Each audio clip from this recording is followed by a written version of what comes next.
নমস্কার। এই হকার উচ্ছেদ নিয়ে বিভিন্ন জায়গায় বিভিন্ন রকম আলোচনা এবং কি চ্যানেলেও দেখুন, হকার মানে হচ্ছে যে হাঁক দিয়ে জিনিসপত্র বিক্রি করে, এদেরকে হকার বলা হয়। আর একটা প্রসঙ্গ হচ্ছে যারা স্থায়ীভাবে বসে ব্যবসা করতে চান তাদেরকে হকার্স বলা হয় না, ছোটোখাটো দোকানদার বা ছোট ব্যবসায়ী বলা যেতে পারে।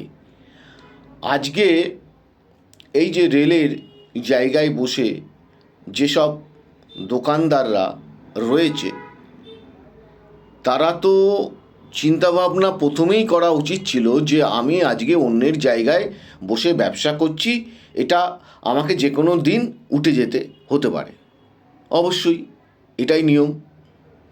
আমি যদি অন্যের বাড়িতে গিয়ে বসবাস করি, সেক্ষেত্রে আমাকে অন্যের বাড়ি ছেড়ে দিতে হবে, এটাই তো মাথায় চিন্তাভাবনা রাখতে হবে। আজকে রেল যদি বলে যে আপনাদের যারা ওখানে বসবাস করেছেন তারা কার পারমিশন নিয়েছেন, তারা রেলকে কত টাকা ভাড়া দিয়েছেন, যদি আপনি আজ 15 বছর 10 বছর ধরে ব্যবসা করেন, আগে আমাদের এই রেলে যে জায়গায় বসে আপনি ব্যবসা করেছেন তার ভাড়াটা দেন, তারপরে অন্য কথা। তুলে দেওয়ার ব্যাপার তো থাকবেই। দেখুন, এটা দুটো প্রসঙ্গ। একটা তুলে দেয়া হচ্ছে, সেটা অন্য সংস্থানের ক্ষেত্রে ওনাদের ক্ষেত্রে খুব অসুবিধেই দাঁড়াবে। আরেকটা হচ্ছে যেটা আইনসঙ্গত, সে তার জায়গা জমি রেল যে কোনো মুহূর্তে নিয়ে নিতে পারে।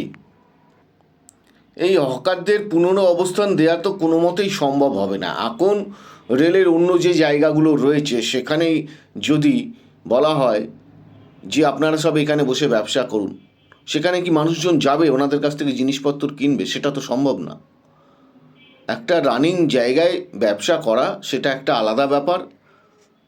আর এটাকে মনে রাখতে হবে, যে কোনো হকার্সদের বা স্থায়ী যারা কোনো পারমিশন ছাড়া যে কোনো যে ব্যবসায় করি না কেন, সেক্ষেত্রে আমাকে যে কোনো সময় উঠে যেতে হতে পারে। সেটা বাড়ি ভাড়া নিলেও আমাকে মালিকের অনুমতি নিয়ে ভাড়া নিচ্ছি এবং তার সুবিধে মতন সে আমাকে উঠে যেতে বলতে পারে, এটাই নিয়ম। আর রেলের ক্ষেত্রে এটা হওয়াটা স্বাভাবিক, যেহেতু আমি পরের জায়গায় বসে ব্যবসা করি বা বসবাস করি, যাই করি না কেন আমাকে যে কোনো মুহূর্তে তুলে দিতে পারে। এই চিন্তাভাবনা মাথায় রাখতে হবে, এটা পরিষ্কার চিন্তাভাবনা। বর্তমান সময়ে কাজের খুব অভাব, এই দিকে সরকারকেও নজর রাখতে হবে। আর কাজের অভাব বলে আমি যা খুশি তাই কাজ করব, সেটাও কখনো মেনে নেওয়া যায় না। যাই হোক, আমরা সঠিকভাবে সঠিক পদ্ধতিতে সঠিক কাজ করব, এই চিন্তাভাবনা নিয়ে আমাদেরকে এগোতে হবে।